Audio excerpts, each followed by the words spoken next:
I think we're going to hear a bit from 59 productions about some of their work on sustainability. But I think perhaps if we, as a panel, just sort of whiz around and do a really quick introduction of who we all are first, and then we'll hear from you guys, and then we can open up the discussion after that. So Gemma, if you'd like to start us off with just a quick... Hello, I'm Gemma Swallow. I am Technical Director of the National Theatre of Scotland. I am a white, very early 60s, male with short grey hair. Thank you. Hello, I'm David Tanqueray. I am a white male in his early 40s wearing a white shirt. I am a production manager at the Royal Shakespeare Company, and I've production managed one of the case study shows, All's Well That Ends Well. Hi, I'm Rebecca. I'm a short white woman, late 20s, wearing a blue dress, working at 59 Productions, sustainability coordinator. Hello, I'm Lysander Ashton. I'm one of the directors of 59 Productions, and I'm a white man with a beard in a white shirt. Hi, I'm Elle Taylor. I'm a freelance production manager and lighting designer based in Scotland. I'm here as the production manager for the case study National Theatre of Scotland, the show Exodus. Great. So I think probably the best thing is if we just jump in. We approached the About Us, we're going to present the About Us sustainability journey. About Us were the projection mapping event with local choirs, sorry, touring around the UK as part of the Unboxed Festival. It went to Scotland, Northern Ireland, Wales and England. And it told the story of the beginning of the universe up until now in 25 minutes and concluded on how we are all connected together. So with our approach to sustainability, we started wanting to forecast our emissions and make sustainability a collaborative project between the team, as well as share learning and knowledge throughout the hierarchy of the project. So our primary focus was to reduce impact and aligning to science-based targets. This was building on 59's previous sustainability initiatives, and we had a strong desire to take a data-led approach. And our overall goal is to align to science-based targets to reduce our emission in order to reach a 1.5 degree scenario. It was also very important for us to measure the holistic project. So we brought suppliers on board and partners, and we really tried to measure what the project was, not what is in our scope, but what the whole thing resulted in. We originally estimated that the project would be 150 tons, looking at energy, transport, hotel, flights, and materials. And this helped us to understand where. So this is our little pie chart that shows everything. So as you can see, energy and materials became more than half. So we thought that should be our two areas of focus. And what we liked with this approach is that it created a good structure for us to understand what we might have missed or forgot to capture. And energy became our primary focus. Another thing we did when we started this approach was to create, since July until February, a series of learning sessions to the team that was recorded, and that included our partners, the STEMET Society and the Poetry Society, where we approached discussing climate science. So, why is it happening and what are the different gases? We also looked at systems thinking, with a big example of circular economy. We looked at more than humans, which is another word on caring for biodiversity and ensuring it's, not killing any little animals and plants. And we also looked at materials, where things are coming from, how things are processed, how things are manufactured, before discussing with the team the digital world impact, both from an energy and material perspective. On plus of learning, we wanted to make sure everyone felt like they were part of the decision making, and so we had a few sessions with the team where we used mirror boards to ask questions and understand where the team focused on and what was important for them. So on top of our carbon thing, that was we need to look at energy and materials. What came out within the team was they cared a lot about waste, and that's something that every team member was like, well, I'd like us to not create too much waste, and energy as well, that aligned nicely with our carbon measurements. And obviously 59 Production is a design company.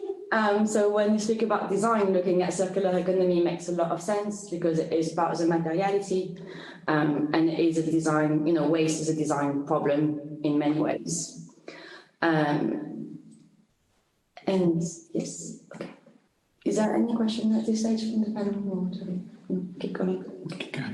So for design for circular economy, we did work on the material input, but also looking at how it's going to be disposed of. So on the right here, there's a little text on what we used. So for our plastics, the shell of that plint is Smile Plastic, which is 100% recycled plastic from the UK. It's manufactured in South Wales.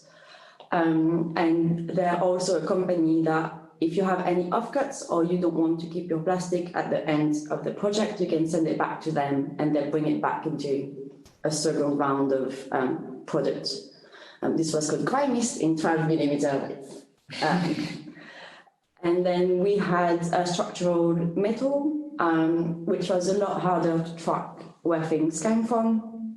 But the advantage of metal is that it can be recycled. The disadvantage is that it does take a lot of energy to recycle. We then had at the base some wood, and we made sure it was certified and was realistically reused. Regarding reusing it, our fabricators in north of England kept the woods that we didn't want to keep, and they recycled it on site through their biomass boiler to heat their workshops. And in the afterlife, in total, we had 18 of those prints. We have kept 8 to hopefully reuse them very shortly. More to be followed, and 10 have been sent to recycling. So what we did was first we can confirm that this was no waste to landfill, and secondly we designed for easy disassembly. So when you look at waste, right, first we don't really like the word waste. It's not a great word, but it's also like when you design it, you want to plan for the next person who would reuse it. So how do you make sure your design is quick to disassemble and there's no glue, there's nothing that merge, so every piece can be separated and sent back. So that was quite a successful achievement. And another thing, so I mentioned earlier it was mostly a projection mapping event. So traditionally, those towers are scaffolds wrapped in single-use plastic. That's quite standard in the industry, but we managed to find that company that actually created modular structures. And so for this project, we did not use single-use plastic around our towers. That was quite good news for us. And you can have the photo on the right here. With cable ramps, there was an interesting bit of the design area, which was a later ads led by health and safety. Projection mapping does mean it's happening at nighttime. So we wanted to have light going around it. And we had to manufacture those in a bespoke manner, which were built in Scotland. But the fact that we wanted to add the slide and it was a last minute thing made it was a bit of a rushed process. So looking back at circular economy principles, we went back to our manufacturer after the show and we were like, okay, what do we do with this? And so we worked with them on removing the light elements and bring back other elements to it. So now cable ramps can be used as standard cable ramps. Yes. So this allowed us to save about 7 tons of carbon, and this moved to Smile Plastic, which is 100% recycled manufacturer in the UK, rather than new plastic, saved us another 7 tons of carbon. But that added 14 tons of carbon, 13. So, you know, we live and we learn. So how did we measure all of this, and what was our method, and how did we capture it? Is, first of all, our calculation tools come directly from the government. They are called the conversion factors. They release them every new year. So actually we have used the 2021 ones, but there's now 2022 has been released. We use the advanced set, and that comes as a spreadsheet, and we took some of this element out. But for materials, the government is not as precise as designers would like. So we moved to a Swedish company who's made an open source data called 2030 calculators, and has a lot more data on material input. We have found that the measurement for disposing of waste are quite a strong work in progress. So that, bear in mind that our takes it every year, so we look forward to seeing 2023.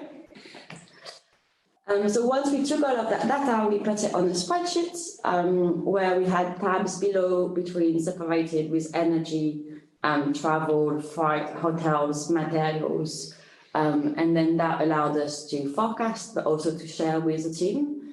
So whenever someone had a question like, do I take this option or do I take that option, we were able to use our forecast to be like, that option is X amount, that other option is X amount, that can then be shared with, you know, other decisions such as time and money, and bring sustainability in that decision making.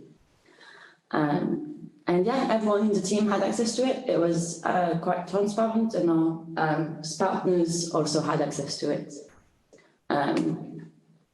So here we made a little infographics to try and explain where the data came from and who had what and what was measured. I think one of the big things we've learned is the more you measure, the more you find things to measure.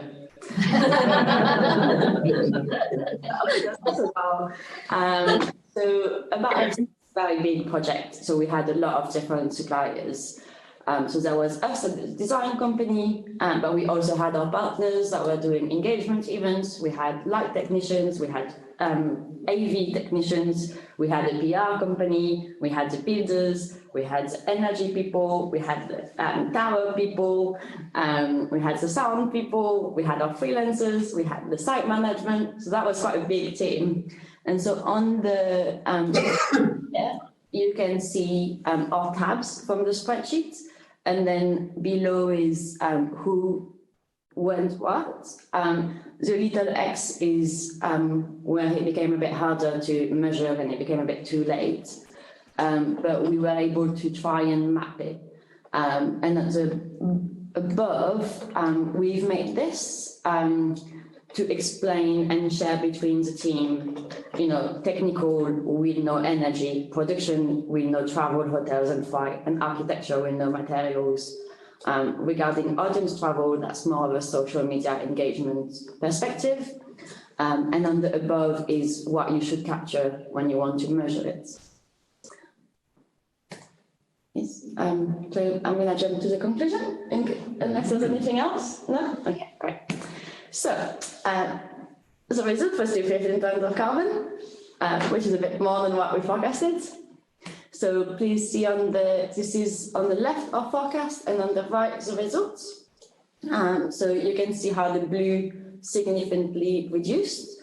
That was a big success, and that happened thanks to using HVO fuel, which is fuel made with recycled cooking oil around the world that's being come and transformed into a less bad fuel than diesel. Materials are a bit bigger because we hadn't forecasted the cable ramps and a few other bits. Travel became bigger because as we measured, we brought more people to measure. So at first the forecast was 59, and then the result was also our suppliers. And same with hotels, quite a similar logic. Flight is my rookie mistake of measuring 1 track instead of 7. So that thing is very important. And here I've made the list on the savings on the left and the excess on the right. So I've just mentioned it, but yes. Which is nice to have that data-led approach when you realize it, so we can learn and keep getting better. So here are a few final thoughts that are quite specific to the project. So HVO was successfully reduced our emission dramatically. Hydrogen fuel seems to be quite a promising area with very low emissions, but the thing is still quite low. I think film and industry are quite taking the lead on using that. Mains power is quite tricky to measure, so beware of that one. Travel and hotels needs to happen early on because it's about time and budget. And the hotel's carbon footprint is not a clear science, so stay tuned on that one as well. Freight, flat packing is so important. Materials, we want to look further at circular economy. As we know, there's 3 pillars: reducing waste and pollution, make things that last, but also regenerate nature. So we're quite interested in the latter one and exploring how to do that. And overall, the forecast and data flexibility really eased our decision-making process and collaboration between stakeholders. And I think everyone was very happy about that in the team, and it really helped engaging every participant throughout, and everyone left the project with that knowledge as well. Concept and pre-production is a key stage to implement sustainability, and capturing data is a growing process. So we've tried very hard to be kind on ourselves and tell everyone else who tries to be kind to each other. And to conclude, if there's one thing you should take away from our adventures, is please bring sustainability from day one. That would be fantastic. And yeah, this is us in Wales. You see our little planes here, and that was a beautiful castle, and that was the beginning of the universe, right? That was one of the first moments. Yes, thank you so much. This was us.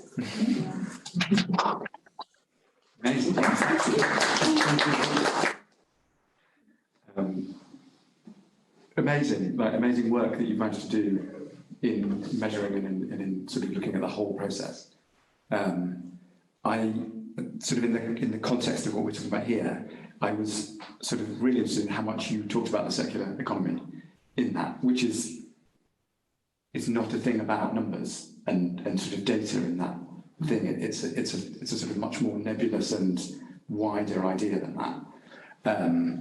And I think that sort of gets to the heart of what I think, or when I think about the idea of measuring what we're doing. And sort of some things that it's definitely really useful to measure and have a number and be very sort of quantitative about.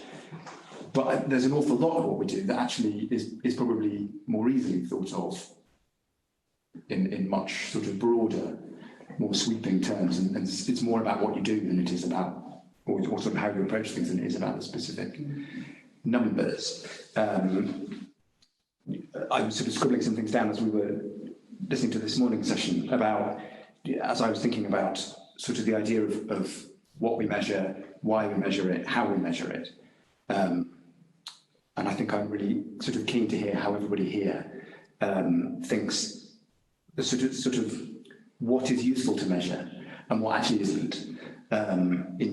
As you go through the process of, I mean, we're all sort of theatrical based in some form of performance based, but I think there's quite a lot of what we do that crosses over into all sorts of other art forms as well, and kind of where sort of carbon measurement specifically is easy, where it provides sort of accurate and useful information, and where actually it's so complicated, as you were saying. I love that you put the government spreadsheet conversion factors up there. The amount of time I've spent staring at that spreadsheet, wondering what the hell any of it means. and then you realise that actually half the numbers are all the same, because even the government don't know how to break that down into more detail. And they've got teams of people working on this and sort of think about it in great detail. So I think that's quite telling, that actually loads of it we just don't know in any kind of detail. And actually we could spend days and days and days and hours of time working out in sort of minute detail, and then realise that actually the numbers that we based it all off are completely meaningless to start with. So I think that's it'd be quite interesting to sort of hear who thinks what is useful and who's found what useful in that, because there definitely are bits. I love looking at your pie chart.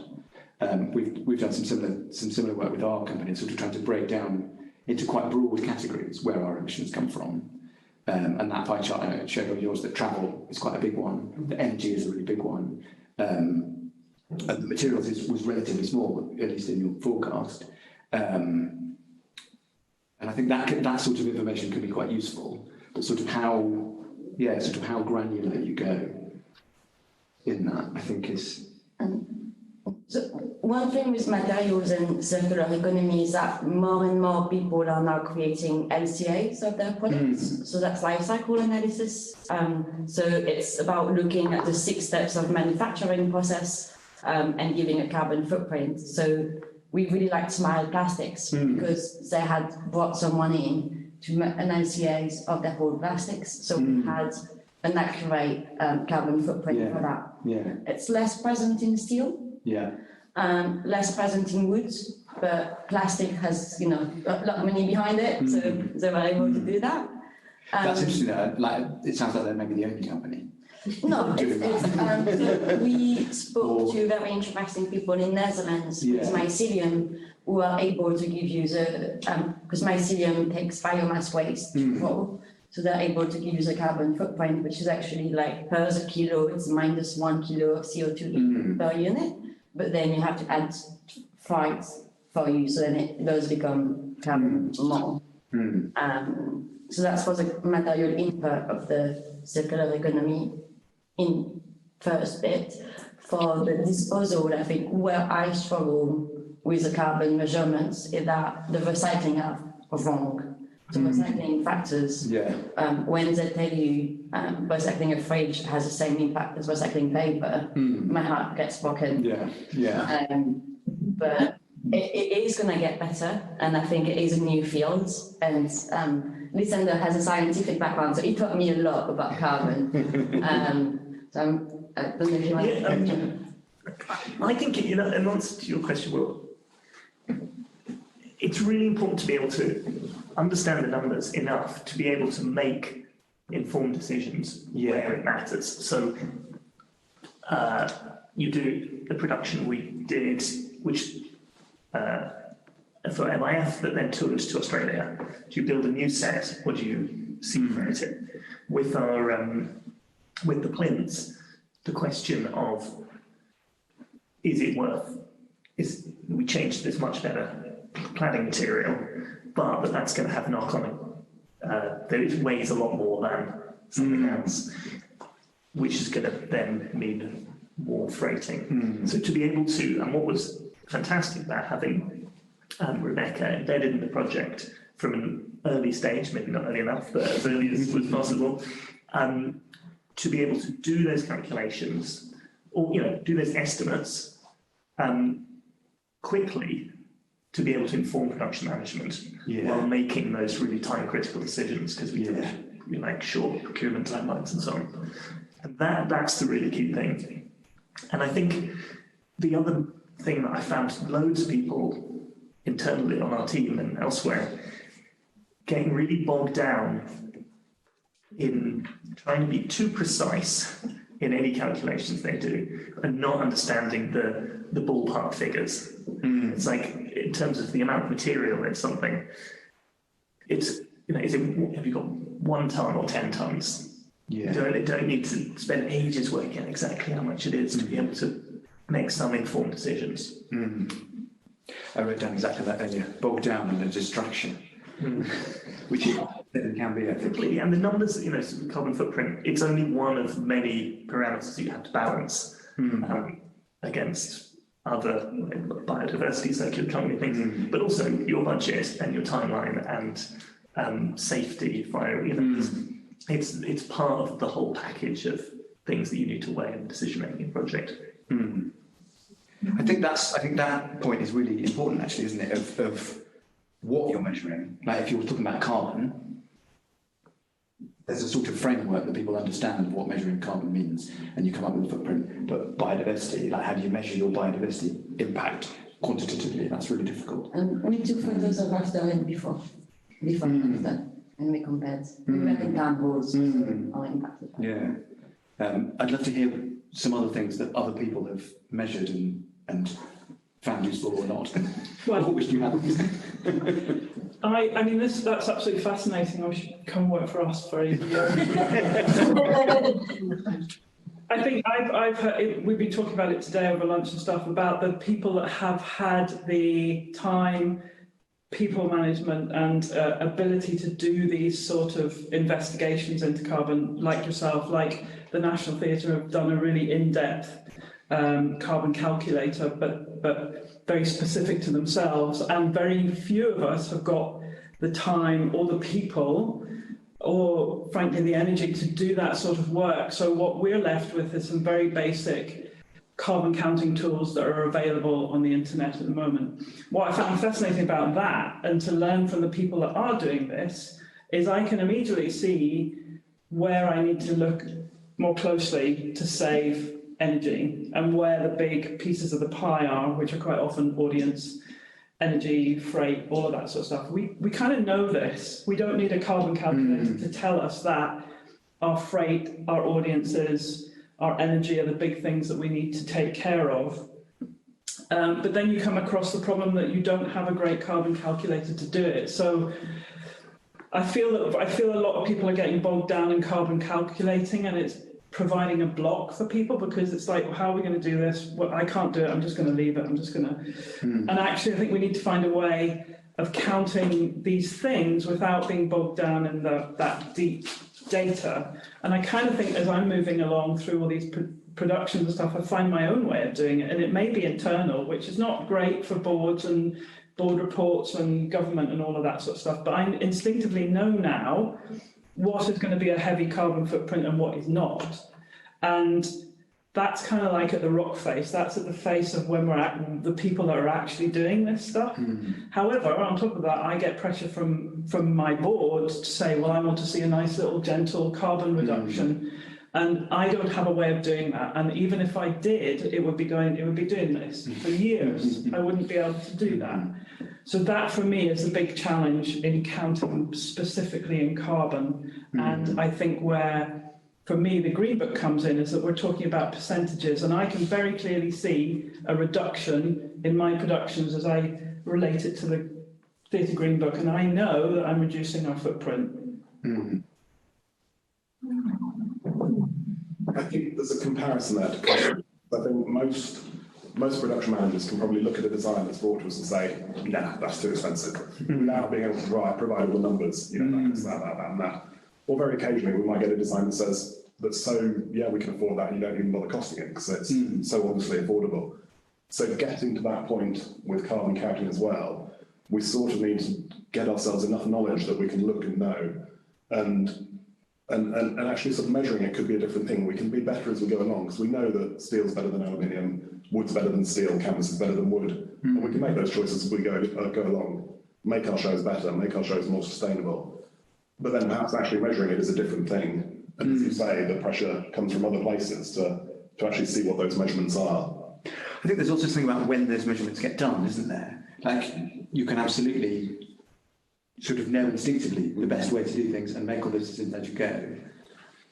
But sometimes we do have to provide a number at some point, and then measuring becomes a thing that you do at the end. Yeah. And then it becomes very hard to do it accurately, and then you wonder whether there was any point, because whether it was accurate or not. And I think it was picking up on what you said about how you could use your forecasting tools sort of to inform your decisions. Maybe some of that stuff is really useful. And I guess I'm interested, perhaps if anyone else has been able to do that sort of as you go, sort of quantitatively, or whether it's always sort of instinctive. We have a question from outside as well.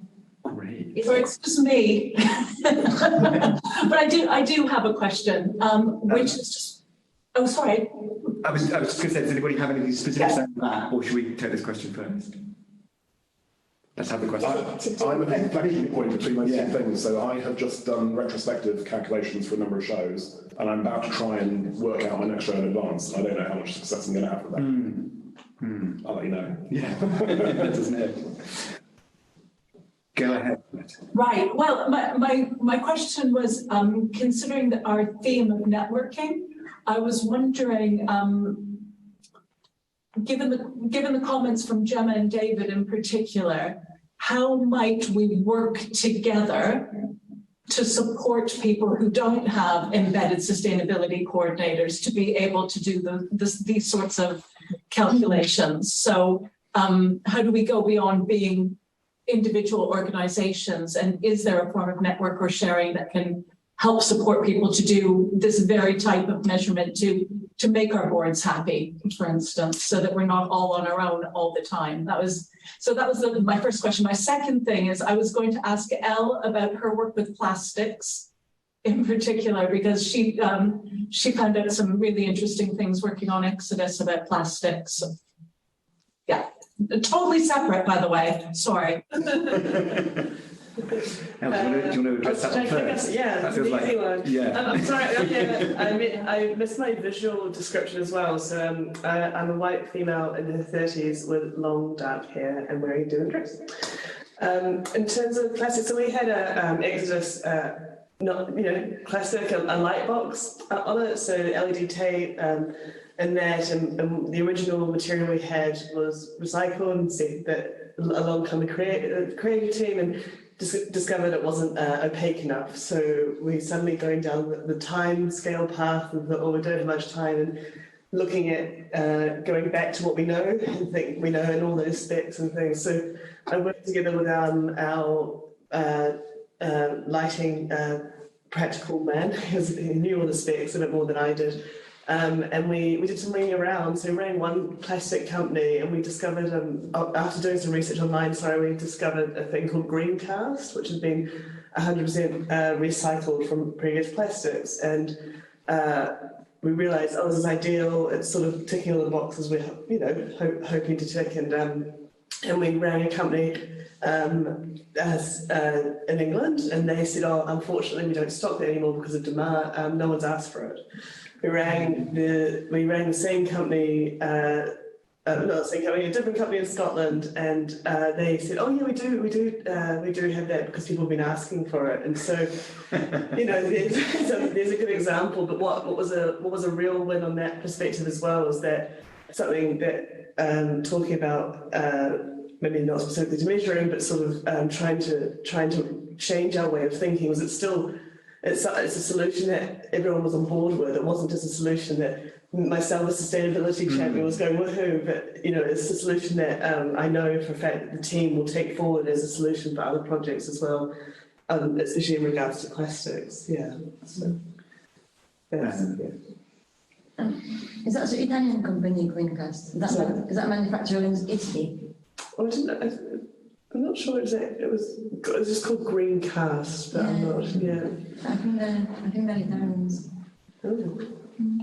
We looked at them, but we preferred the texture of them. We made a tactile choice.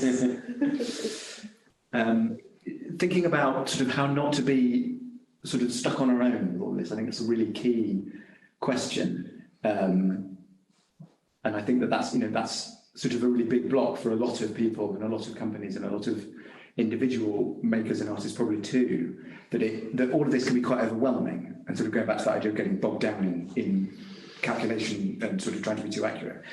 For me, the idea of sort of numbers that imply accuracy. Like we sort of trained to think that numbers are accurate, and words are not in the same way. And I think there's a bit of a danger of sort of taking these carbon calculation numbers too literally, as you're saying. It's about they can be useful in a much more general way than maybe simply sort of claimed accuracy. And I think that feeling of needing to be accurate can lead to feeling that it's all too difficult, and that can lead to them not doing anything, as we were saying earlier. I think it's people getting confused between accurate and precise. Precise, yes. Sorry, precise. Yes. Good distinction. But sort of, I think there's a slightly wider question of what we're measuring, and I sort of sometimes hear people say that actually we shouldn't really be measuring because it adds too many layers of complication, and that sort of detracts from things. But I think that there's an idea of what you're measuring that's quite useful to think about, and I think that can help quite a lot with this idea of, we don't have the time or the resources sort of within one organisation. And I think that's, Gemma, what you're saying about the Green Book and the materials and thinking about that you can measure things and you can get accuracy and you can get precision without having to convert it into carbon. And so you can still find useful information from that. But I think that how we share, how we network together, how we help each other out with that, I think is really important.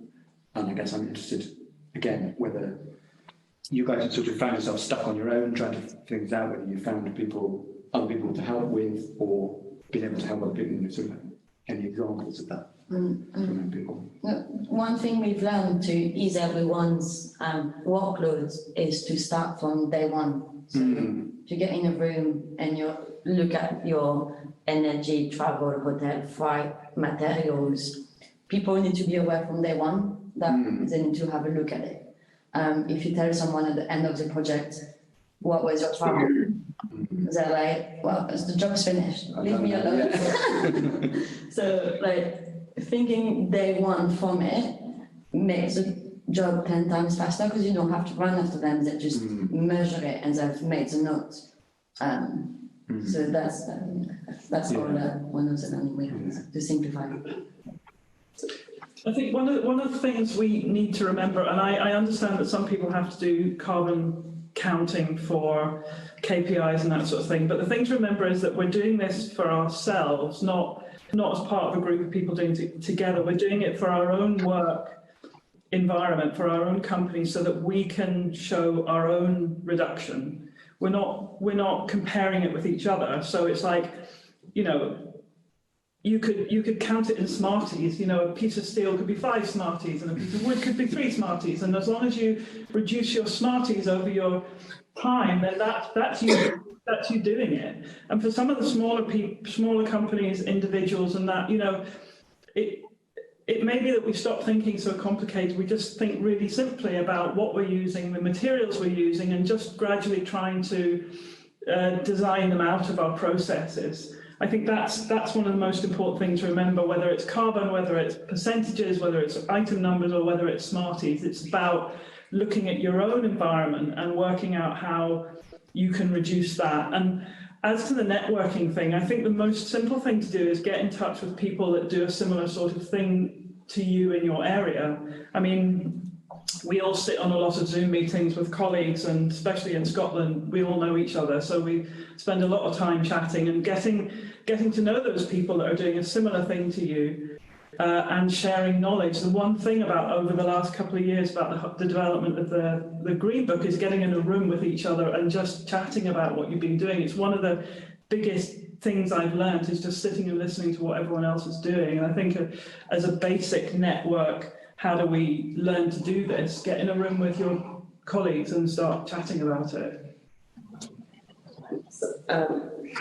On the back of what Gemma was saying, so something particularly with Exodus and working with the production team, there's a real appetite to learn how to measure, and all this. And I think, as Gemma was saying, it's not so much about the detail, whether it's a carbon count but something we did learn, for example, stage management was adding another column onto something they already created. So we have to create a returns list for a props list. So adding a column on saying where that's been sourced from and if it's been used previously. We found ways, and okay, it's not giving you the exact carbon figure, but that's giving us some sort of measurement, some sort of accountability as well of where it's coming from. We did learn, and costume was very similar as well in Exodus. But I did find the team wanted something tangible to fill in or something to do, and so it's definitely helpful to have some sort of, like, as Gemma said, the National have done it themselves. National Theatre of Scotland were really good in giving us some sort of template, or at least a starting point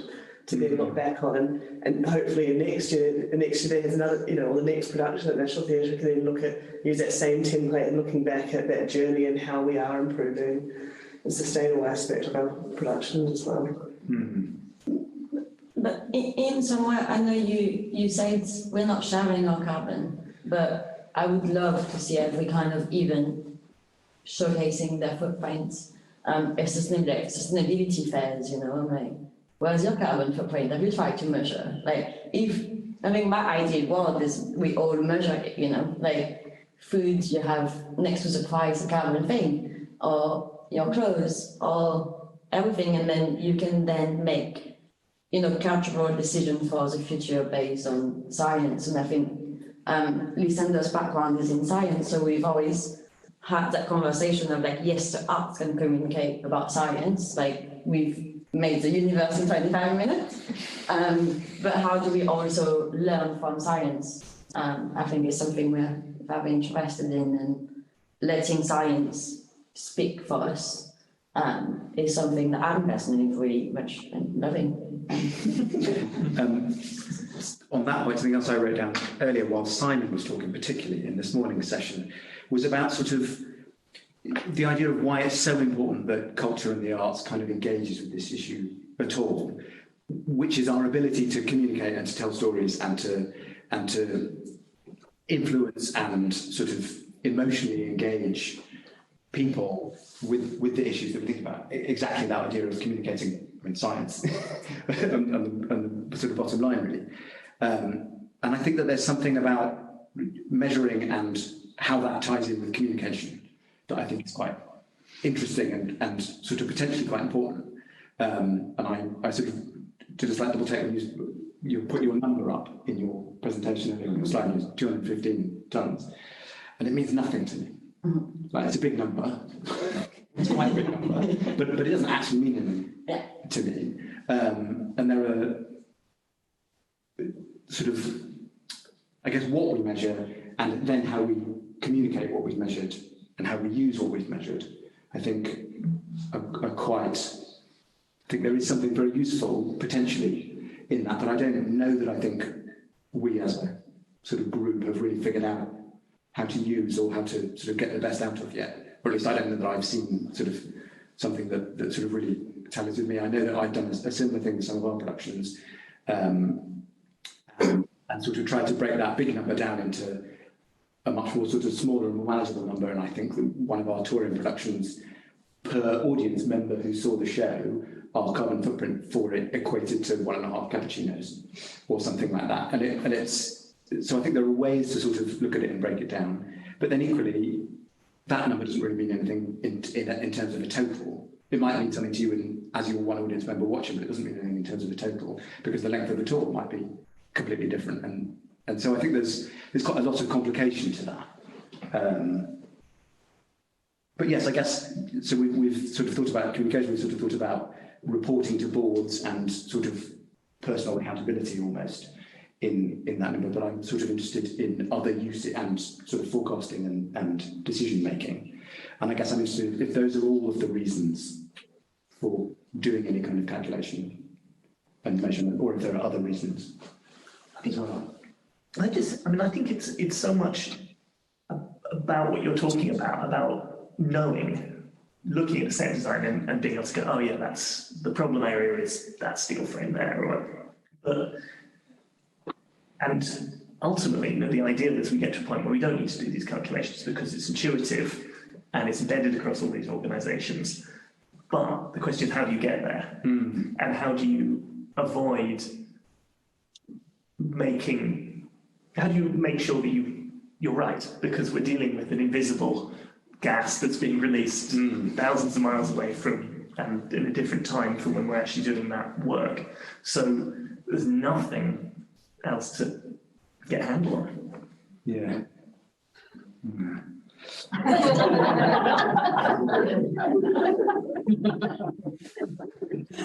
Sort of comes down to the number.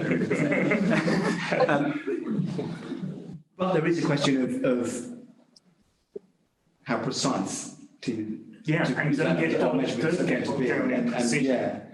And I guess so. This comes back to some of the work that you were doing on trying to find sort of carbon equivalence conversion factors, more accurate conversion factors for the materials we've been using, and how much we need to go into that level of detail, and how much the government figures for steel, wood, and plastic. They don't give you a figure for plastic or anything, but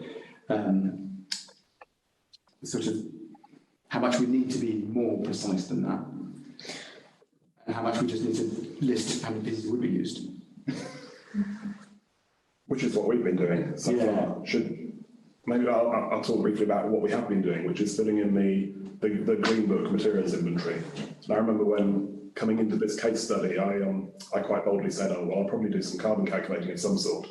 I've got a science background as well, the numbers don't particularly scare me, but I think it was Paddy advised me not to, I think you did, and I think you said, you know what, don't bother, start with the materials inventory. In your quite right, of course. And part of the problem is not having the input data for all our raw materials. So there's absolutely no point spending 3 days with a massive spreadsheet if your input values are wrong, because the person you buy your wood from won't actually tell you what the carbon footprint is. And perhaps they don't know, perhaps they don't want to know, they probably don't want to tell you if they did know. And we find that really hard. I don't, the stock keeper in our workshop is tasked with finding some of that stuff out, and it's a really difficult job. And the numbers change all the time, and there's very few suppliers who will actually tell him the carbon footprint of the raw materials that we're making scenery from.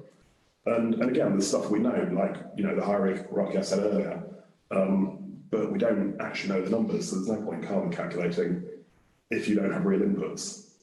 So what we have been doing is the materials inventory, which, for those who don't know, very briefly, you list all your input materials, and you assign each one a 1, 2, 3, 4, or 5 category. And I can't remember exactly, but one is something that's reused and hasn't travelled anywhere. So maybe that's a piece of scenery that you've kept from a previous show that you already own. And it goes to 5, which is brand new high carbon virgin materials. And then you do it again for on the way out. There's another column where you do all the materials on the way out, whether you've put them in landfill is the number 5, or you've kept them for reuse, kept them locally for reuse is number 1. And then down at the bottom, it adds it all up and gives you a percentage of previously used materials on the way in and materials on the way out that you're going to use. And it's been quite informative, but as Gemma was saying, one of the key things is what is the purpose of doing it? And there's not a lot of point in me comparing my numbers with a National Theatre of Scotland show or with another theatre, but what's really useful is comparing with our own shows. Which I've done. We've got some numbers and it's getting better and it's really promising. And in fact, as we've started doing Green Book processes, it's got a lot better. And it's gone from really bad to really good. But it's not going to keep going up like that. It's going to waver, like Gemma said. But it's useful. It gives us it allows us to compare what we're doing with ourselves, which is nice. And, very useful at the moment. Until, as Lysander was just saying, until we get that sort of gut feeling of what's what and what to do and what's good and what's bad. I guess that sort of thinking on that level is closer to the gut feeling. Yeah. It's quicker and it's simpler and it's closer to that. Yeah. And then, maybe when you're sort of deciding on a category of material, maybe that's when it can be useful. You have to use plastic, and that's where it's quite useful for that. For designers, and maybe that's where it becomes more useful to think about specific products or specific things that you can get to. My gut feeling on that is the creative industries are very broad. So what we've been finding is, film and TV has a lot of energy. So they've done a lot of work with that. So we've learned a lot from looking at Albert and what those people are doing. but then for materials, nobody knows better than product designer and industrial designers. So that 2030 calculators are product designers coming together and trying to reply. So I think, you know, like fashion and textile for costume have done so much work. And I think what we want to see is the creative industries coming together, because we all like to get our hands dirty. And it's like, how do we, you know, leave fine arts and like go to fashion, and how do we go to products, and how do we go to those people, and how do we connect those dots? Because I think it's not about, but it's not only about connecting theatres, right? No, it's about connecting all of them. Yeah. I think that goes right back to Roberta's sort of question and point earlier, sort of, we need to share that information. And I think that, well, the question, I guess, is how we share that information and how we find who to ask. You know, it's one thing sharing the information you have, and it's another one knowing that somebody else has probably already worked it out, and how you find them. Sort of both halves of that. Being curious is important. Yeah. Being curious is so important. We have another question from the physical room. Yes, Natalie. Or was it Chloe? Right. Hi, hello. So I'm Chloe. I'm from Art and Energy. We're a very, very small organisation, and we don't have the capacity to count carbon in the way that you guys are talking about. And so what we've attempted to do instead has been to calculate, or not even calculate, basically just record and celebrate all of the planet positive actions that we take. And to have that as the way that we communicate with our audiences. So through social media, every decision that we make about where we're printing a thing, how we're printing a thing, how we travel into a place, how we make a thing, who we work with, we're sharing the story of the artwork or the making of the artwork with our networks. And what we found is that's been quite useful. It's opened up, well, for instance, we did a big piece for COP26, and that journey of trying to find an electric vehicle all the way up to Scotland and Devon, and how we do that. That became something that people could really understand and follow, and I suppose what I'm suggesting is that at the moment you guys are talking quite a lot about sharing information amongst the culture sector. And I just want to point to the fact that everything that you guys are learning, everything that we're all learning is relevant to every single individual in our culture. And so that thing that you're learning about wood is better than steel or whatever. That's something that anyone in any company who's having to make a decision about making a thing could benefit from connecting with you on. And I just would love to see, because at the moment I feel like climate change is kind of put as an add-on to culture, but actually everything we do in culture is contributing to climate change. So it's not separate from anything, is it? So and that if we are going to meet our targets, it's not just about us as organisations or individuals meeting that need, but how we work as communities, how we work in our communities to meet that need. So I mean, you guys are amazing doing what you're doing, but I just want to suggest that maybe you share how you're engaging different communities to talk about these, rather than just to kind of drive as to how much carbon we saved. But you know, the nitty-gritty, we don't have the time, we don't have the knowledge, we don't have the energy or the expertise. Like those barriers are the barriers everyone's facing. And so I just feel like there's something really exciting about that as the narrative. I just tried to write this down and summarise what was said, because it was a little bit. It's a bit echoey in the room. Yeah. So it's talking about art and energy. Is that right? Yes. So yeah, they like to record and celebrate all of their planet's positive actions, and then they use that as a tool to engage with audiences. So that way they're sharing all of the decision making that they're doing, and I didn't quite make it out, but there was something about the way that they travelled to COP26 in Scotland and how that was really engaging. The idea being that it's not just people in the cultural sector, it's relevant to absolutely every individual, all communities. So how do we kind of, I suppose, broaden this out, because these are barriers that everyone's facing about not having the expertise, not having the energy. It's, you know, as citizens of the world, we're all facing this disaster. So it's about how can these tools, am I on the right track? Yeah. So there's a comment here too. okay. It's coming on the back of Chloe's comment.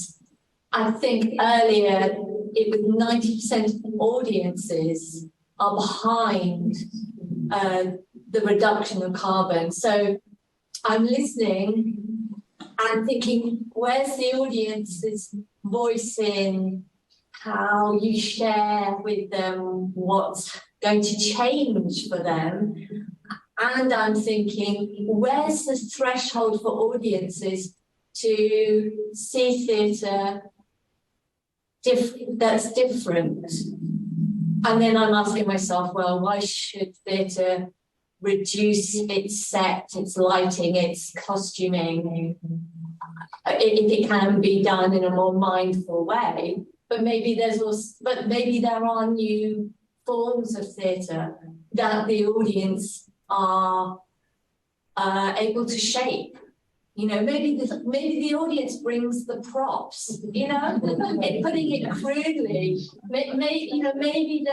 Maybe your audience voice has some solution here.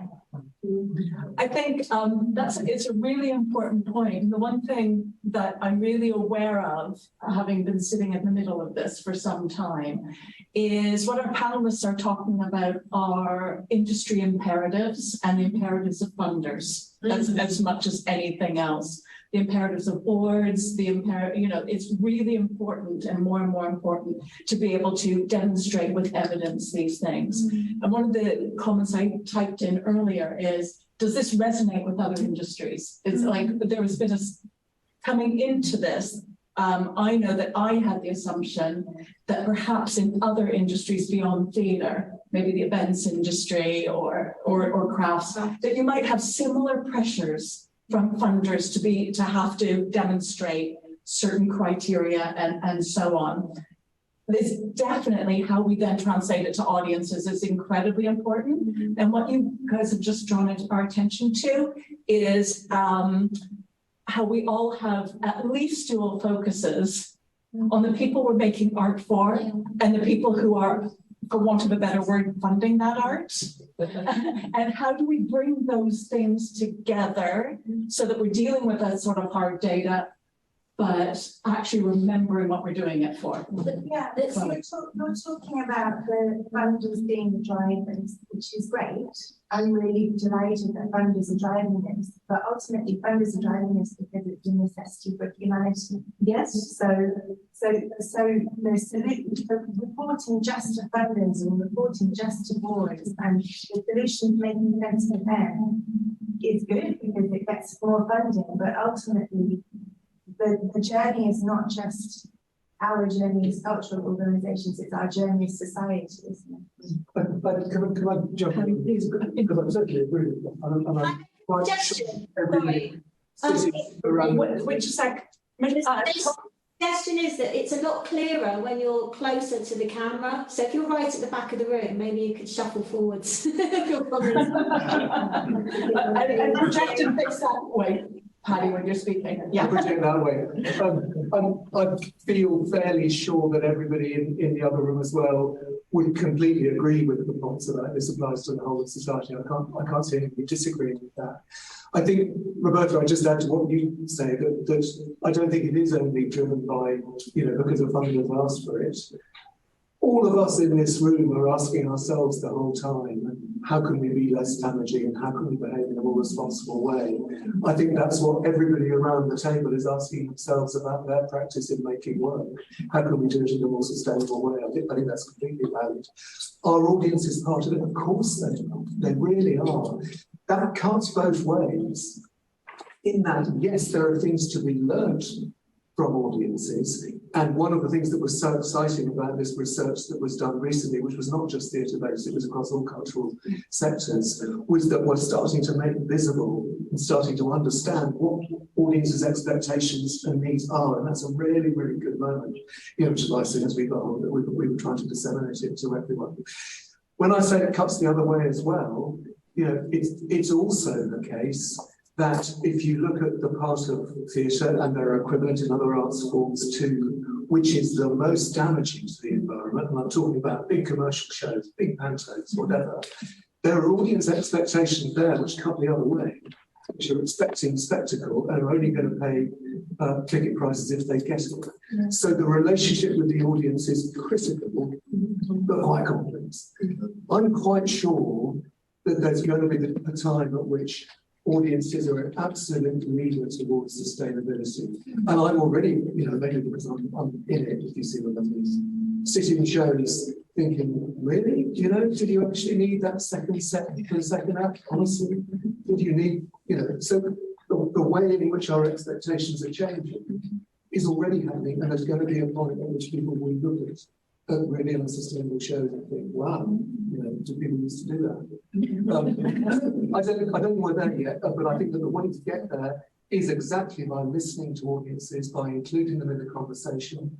I think the last thing that I want to say is that every theatre I've worked with and spoken to wants to do that.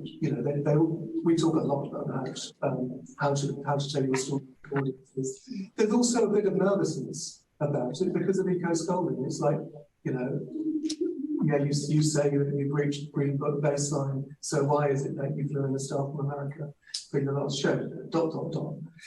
So I think there's a bit of nervousness, but I think that will burn off, if you see what I mean.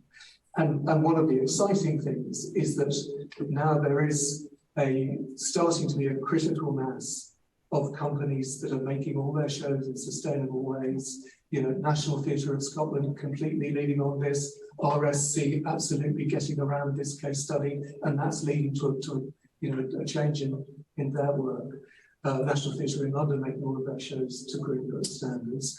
Once we get to a critical mass, then theatres will start to be able to broadcast it more. And that's when we get to a tipping point, when anybody who isn't doing it, it's like, well, why on earth not? And that's when we get to the point at which theatres can say, and this show, it's part of the publicity, this show was made to Green Book standards, this show was made to advanced standards, and audiences who aren't seeing that will say, well, I don't want to go to this. But we get there by, alibi, people on screen, whatever, all creating that critical mass. And indeed, totally agree, bringing audiences as part of that conversation and learning from them as well. Yeah, absolutely. And I hope you guys continue that conversation in the next session, which is the next session. We're in there already. We have 2 more comments in the room. Is that okay, Will? Yeah, go for it. Okay.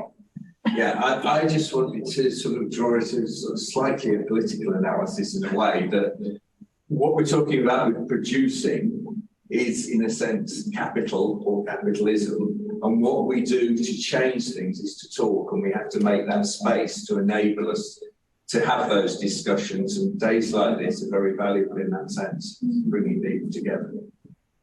Thank you. Yeah, I'm galvanised already.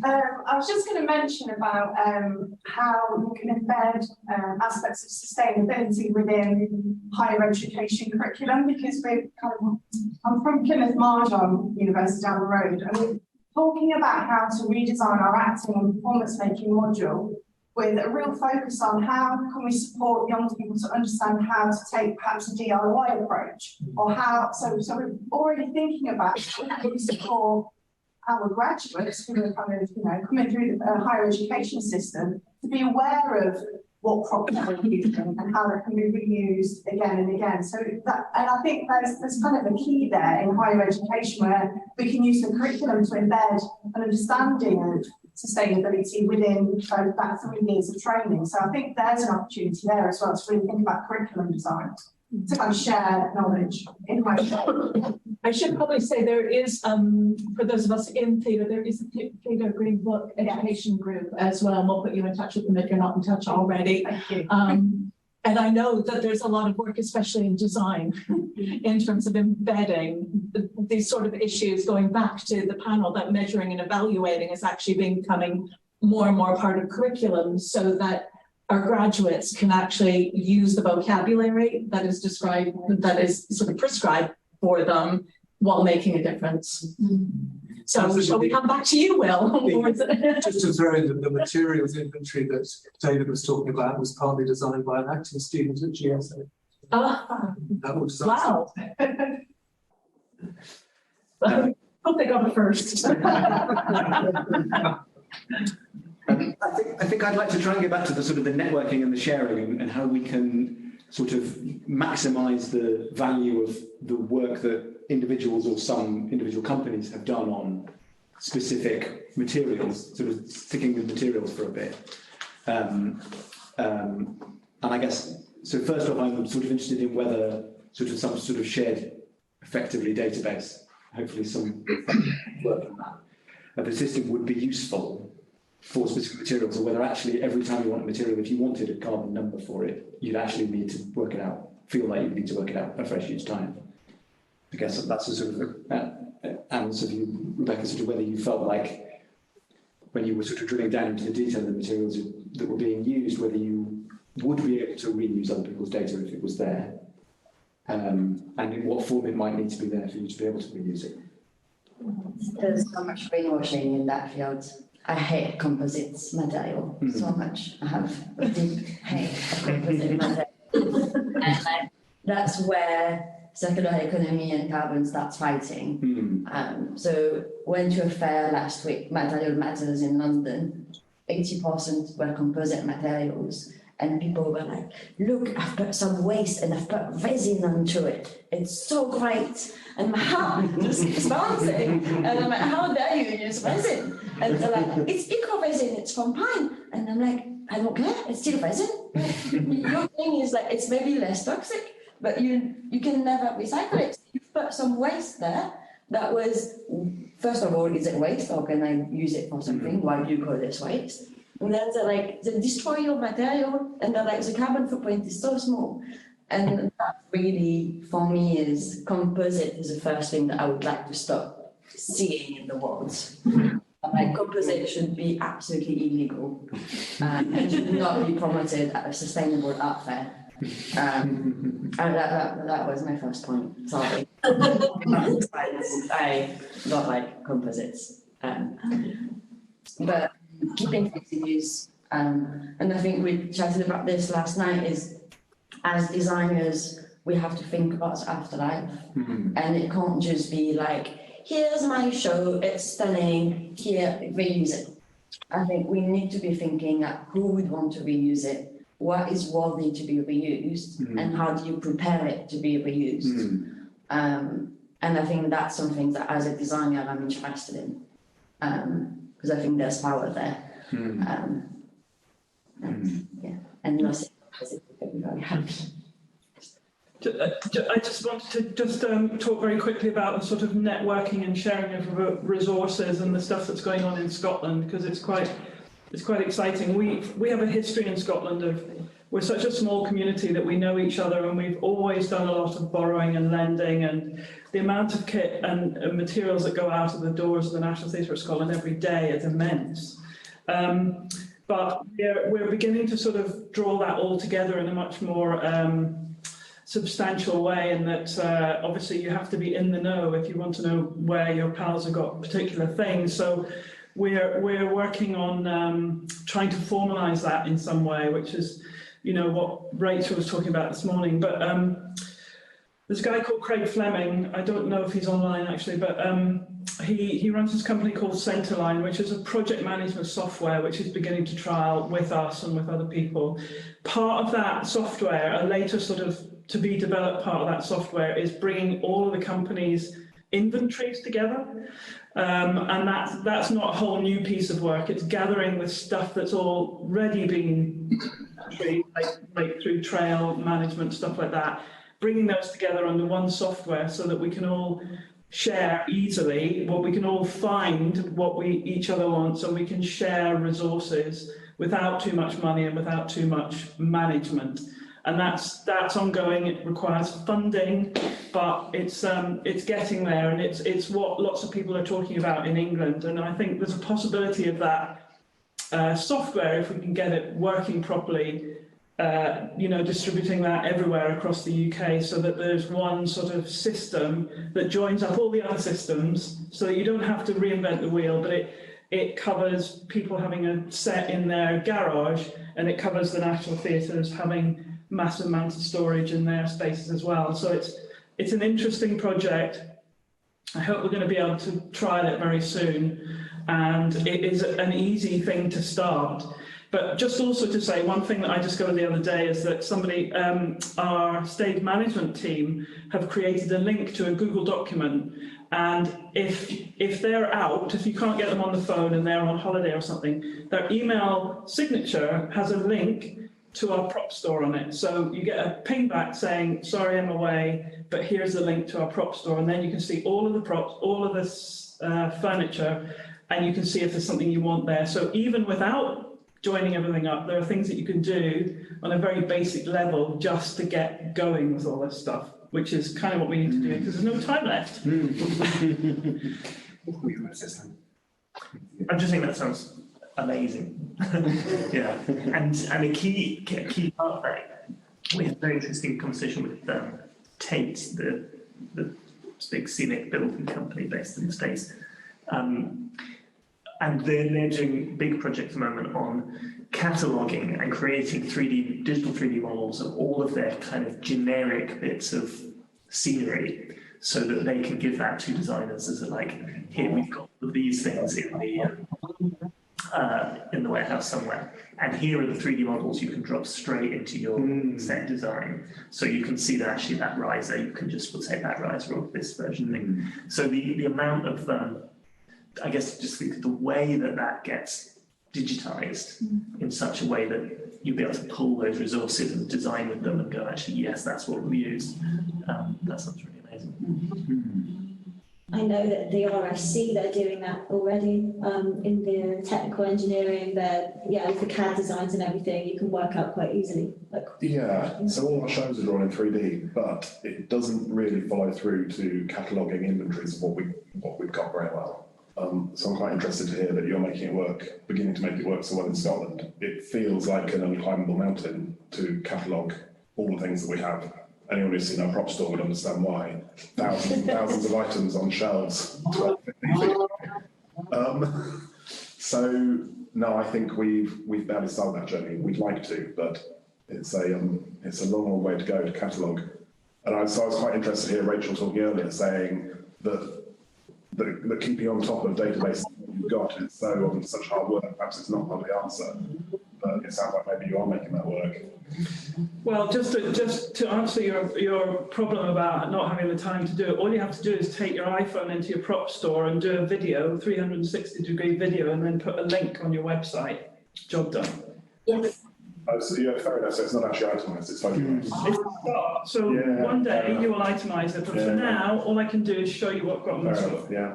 I think it's also important to note that we're not necessarily starting from scratch with all of this. One of my other hats is a production manager at Royal Conservatoire of Scotland, and then you go there and they've got an itinerary of everything anyway, so it's not too far, or some. It doesn't have to be everything, but it's something that could link onto the system of Craig's and I think it's important for us to not get bogged down and being something new, and that it's okay to build on something we're already doing as well. I think it's quite important to realise that as part of it all. Yeah. There's a comment from the physical room. I think that's me, although other people might have comments. I was wondering how this might link into carbon literacy training. So carbon literacy training being, the carbon literacy project being a network and a sharing resource that is that sort of rhizomatic network that connects art and life, that connects the way we live to making pledges and thinking about our professional lives and the systems in which we work as well. But carbon literacy training doesn't deal with things like measurement and evaluation and things like that. So it was really a question about how we might use a form of training as both networking and research sharing and educating, but also making those connections between art and life. Any ideas? I know, Will, that you've been very involved with CLT, so maybe you have some stuff to say there. Yeah, I mean, I think that so much of sort of, certainly in theatre, I'm sure this is true across all of the sort of the arts and culture world in a way, so much of what anybody achieves sort of in sustainability or environmental sort of thinking and work comes from talking to other people. Like, so much is so dependent on talking to each other, because so little sort of absolute precision is known, or everything is always a little bit different and a bit different to the last thing you did, but maybe a little bit more like what that person over there did, and you can sort of. So I think that it's absolutely vital to any of us moving forward in any way. I guess I think that the cognition training is also vital to the whole world moving forward, our whole world, our whole sector moving forward, because it feels like, to me, sort of the basis of getting people to start thinking about this stuff. I don't really think that the point of cognitive training is the sort of deep knowledge side of what you might expect from training. I think it's about the making you think about it, and the sort of and helping you realise how this sort of threads through, as someone was saying earlier, threads through every aspect of our lives, every aspect of everything that we do professionally. And again, as you were saying at the beginning, Rebecca, we have to start thinking about this from the beginning of the process. And the more ingrained into everything you think about, into the way you think about anything, the earlier it's going to come in at the beginning. I think that there's definitely something in networking about the way that some of the cognitive training is delivered, I suppose, in that, it puts people in a room thinking about one thing. You're thinking about the environment together. I suppose lots of training type situations sort of form a little group of people who can then stay in touch and share things with each other. All of that feels very informal in a way that's sort of both good and bad, I think, or sort of good and not enough, perhaps a bit bad. I did my cognitive training a really long time ago, so I wonder if anybody who's done it more recently might have anything sort of else to share. Obviously, you guys have done it sort of through this project, which might, I don't know if you have any. I think you're absolutely right. It's a thing that was, as said to someone earlier, it's a course for citizens of planet Earth. It's nothing to do with the industry you're in or exactly what you do in your day-to-day life. It's the planet we live on, and introduces you to some of what's happening and how it's going badly and how bad it is. And I think a lot of the big takeaways from the session we did. So, can you remember how many RSC folk were there? Was it about 30? Yes. Something like that. I think we're about 30. And whilst it's very interesting to work, I think one of the biggest takeaways is no one had any idea how bad meat is. It's really eye-opening, for example, that such a large part of your carbon footprint is meat. We sort of know that aeroplanes are bad, we know driving a car is bad, but I know there were quite a few people who went away saying, wow, I'm going to eat a lot less meat now. And it just, it gets people thinking about it, and it's a great starting point. And so I have to admit, I came on to Exeter as production manager, and then this sustainability was put on, which is great. I've always wanted to get involved a bit more. But what the carbon literacy training did was I felt so much more equipped moving forward than I had, not because they've necessarily given me a whole lot of documents to fill in, but again, awareness of knowing, okay, having an understanding that it certainly is going to help me in my future practice as well, going to other companies as a freelancer and all that. And I think it's education, isn't it? It's understanding, like David's saying about, again, I was similar, we did do all that. The meat or the coffee, but that was just, I think it was very helpful in terms of, it did equip me better moving forward, especially for the case study. Yeah, and I guess that's also very true. That's another aspect that I think somebody mentioned earlier about training, and sort of whether it's delivered as organisations or as freelancers, or as groups of freelancers, and how freelancers then go on and sort of cross-pollinate, as it were, and fertilise that across many different organisations. And I think that is a form of networking that we sort of sometimes forget about, and a form of sharing of information and knowledge that we sometimes forget about in our industry, that is sort of entirely dependent and made up so much of people going off all over the place. That's true. What you We do have a comment out here. I mean, as a drama or as an artist who's unrelated to theatre, really, I love going to theatre, and it's a literally conversation. Everything is relevant to my practice, of course, as well. And to echo what Chloe said, to everyone's really. But seeing you discuss and actually perform in some ways as well, it would be lovely to sort of express it in a performance way, maybe to the audience. Sort of, your discussion, your work you do around all these issues. I just love to see that as a play or as a short introduction of what every performance can. This headache, this kind of craft to share with the audiences. I think that would really be helpful.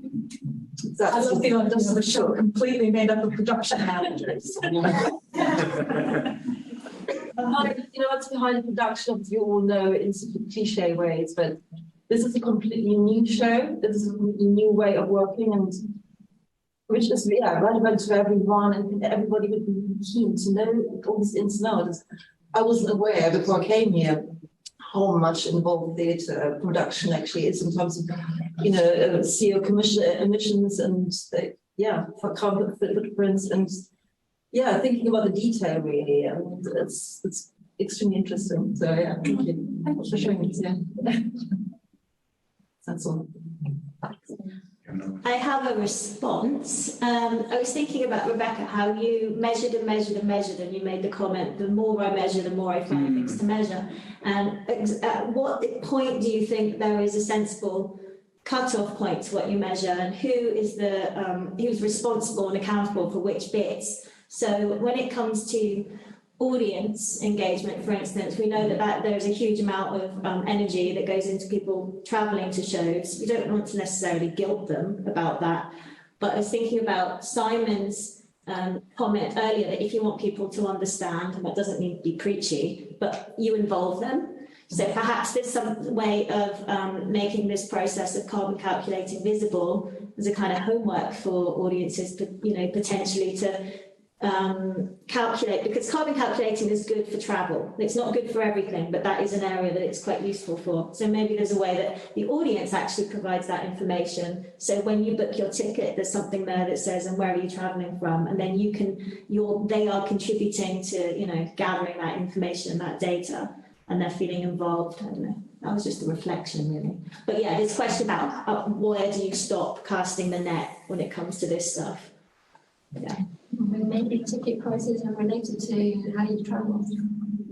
Yes, we have some comments here. I do know that there are companies, I think Walk the Plank actually collects data on how audiences. There's more and more doing that. Yeah. What's your comment? Maybe ticket prices are related to the mode of transport you use. That is something that is being done a little bit, certainly in festivals. Music festivals are doing some of that. I think they tend to phrase it in terms of you can offset your travel as part of your ticket price rather than penalising. That's right, penalising or rewarding. It's important. But it definitely is starting to be thought about. And there are some, I don't know very many sort of building-based theatres doing much of that, but definitely some of the others are a bit. Yeah, I've been thinking about this quite a lot because I'm trying to get my audience and media team engaged, and they are beginning to come. And we've had the last show we did last year or something. We had a picture online of the set, and then you could click on bits of the set and find out what previous sets they come from. And we want to do that again with Exodus when we've got all that ready. That's a really fun way of engaging. But I also wanted to sort of introduce things like in the foyer. Maybe you get an iPad or something, and you can click on ways to offset your trip that day. You can choose to have one less pint of beer a week, which will, if you do that in 4 weeks running, that will offset your trip to that show and things like that, and sort of interactive stuff with the audience. Because you can take a bit of money off a ticket, or you can, point out better ways to get there. But I think if you start interacting with them and start getting them to think about it and to to actually do stuff physically instead of offsetting and all that sort of thing. I think that's much more engaging and much more effective. It's going to have a longer lasting effect. Yeah, we have a comment. We have a comment out here. I think sometimes as well, there's also something to be said about speaking in terms of education and about how we craft productions that take us into or return us to natural spaces. There's a definite increase in organisations and particular performer training projects and experiences that are turning its gaze, and lockdown was a particular influence on this of, we can all of a sudden enter these man-made built structures, so why don't we take our practice or our production into the middle of a woodland? And there's certainly, I feel like, a value in there being something around education that teaches us. It's just things like how to rig in trees, or how to develop productions in the middle of woodlands or natural spaces or next to the ocean, and kind of taking advantage of the seasons, because it's obviously not very beneficial or nice to do a production in the middle of a woodland in winter, but we can go with the seasons. And while we're rehearsing in a space when it's peak summer, we can help reduce that kind of carbon engagement by entering and training and making performance in these natural spaces. Thank you. I think that really speaks to the idea of the networks and how we, and the cross-art form sort of sharing of information, that there's so much to learn in different disciplines and different art forms and different companies from each other. Like, probably the RSC isn't about to start doing loads of work in the middle of woodlands, main stage productions in the middle of woodlands, because that's not sort of your raison d'etre. Yeah. But there probably is lots to learn from somebody else who does do that, and vice versa as well, I'm sure. So, but actually, I have a question for Gemma. Speaking about audience, I think we need to separate the buildings. And so in the context of MIF and Manchester, I wondered, have you ever tried and worked with a council to bring more bike stands and make sure no bikes are stolen by the entrance, and requested the council to add buses for nights and then touring? Then it's like you can tour in location where there's public transport, but even a fixed building, have you had any council work to improve public transport? Yeah, I can kind of answer that. I mean, we partner with kind of Transport for Greater Manchester, and there's kind of obviously been a really increased level of kind of active travel. We're quite well. The infrastructure is good, really, for Manchester, the city. When it gets out to Greater Manchester, it's a really different story. It's incredibly hard to get to some of the kind of districts. I think kind of travel is a huge thing, and for a cultural organisation or a cultural happening, be it in a building or be it out of a building, we really need to embrace our responsibility around travel, and how we can influence, and kind of change habits. We can't wash our hands of that impact. Unfortunately, we need to be kind of very active in that, and often travel, if you look at a cultural organisation or a cultural event, the travel is by far the biggest impact, way beyond the timber that's used or kind of metal. That's not important, but we do have to embrace it. Ben from Creative Commons Scotland has done some work. I think he did a master's thesis or something, or maybe a PhD on exactly that. And he worked with, it might have been the Lyceum, one of the theatres in Edinburgh, and the local bus company, and they changed a bus route because, for a period, to see if it made any difference, because the times of the buses meant you couldn't catch a bus after the end of the shed because the last one went just a little going down or something. So I think a little bit of work has been done on it, but I really like Creative Commons. Yeah. We've got 2 I was minutes. going to say we've not got long left, have we? Do we have any other questions out there in the other room or online that we should address. Leave it to the beginning of the next session because you're panelists. Yeah. It was only because we have another hour and a half and hold on to that to start with. I think the only thing I was just going to drop this because it's come up already, which is offsetting. Because this is actually a panel on measuring and evaluating. Anybody would like to respond to maybe the efficacy or the messaging or any of the issues around offsetting or not? I think it's one of the big problems with measuring too much is that a lot of the measuring is focused on the offsetting and measuring it in order to offset rather than measuring in order to reduce. And that is, I think, a really terrible problem. It's of course not the only reason to measure things, but a lot of the more business-oriented measuring solutions out there are some sort of accountancy software tie-ins and things that seem entirely predicated on helping you pay to not have to think about this. And just a really, a point that often gets overlooked is that carbon calculating is a term that came from BP. Yeah. And it's, this is where that tension comes from, I think, between material, circular economies and carbon calculating. So. There's the concept carbon insetting, that's quite good as well.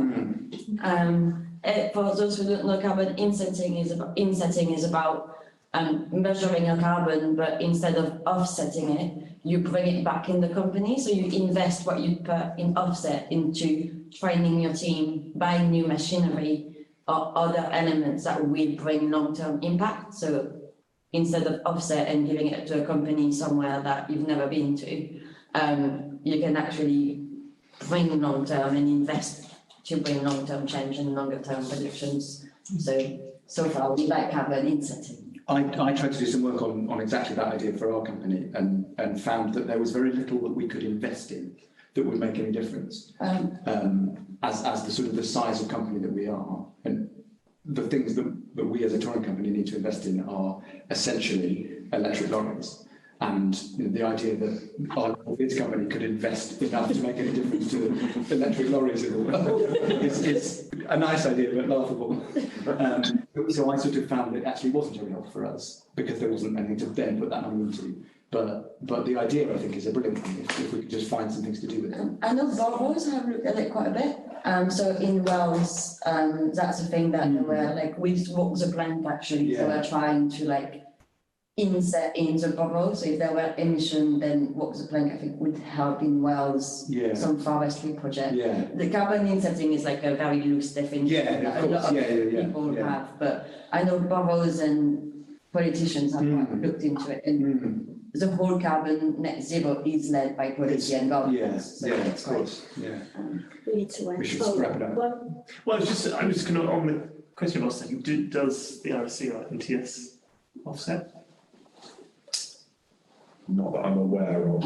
I know all our electricity is bought from a renewable supplier. I'm not aware of any offsetting, but I might not know. We talk about it every now and then in our green team meetings, and I'm very subtly trying to push it out of the conversation, but I think some people are really keen to sort of say things like, okay, well, let's not worry about it for now, but if we have to fly internationally, let's offset that. And then you come up with the concept, well, how are you going to offset? Who are you going to give that money to? And is it going to, do you know? We did have a conversation once about that insetting sort of thing, about investing it in local companies that were making a difference to the environment. And actually, we're still sort of pursuing that. So it's not, it's not going into offsetting, it's going into companies that do that sort of work. But to be honest, I'm trying to keep it out of the conversation because it's fairly meaningless and it's just an excuse for a lot of people. So yeah, we're not really looking at it. We did offset our emissions last year, and I don't think I'll bother doing it again because actually, looking back on it, it feels like it hasn't achieved anything, particularly. And yeah, I think better to put the energy into changing things. Definitely. It's a good end. Which I think wraps us up quite nicely.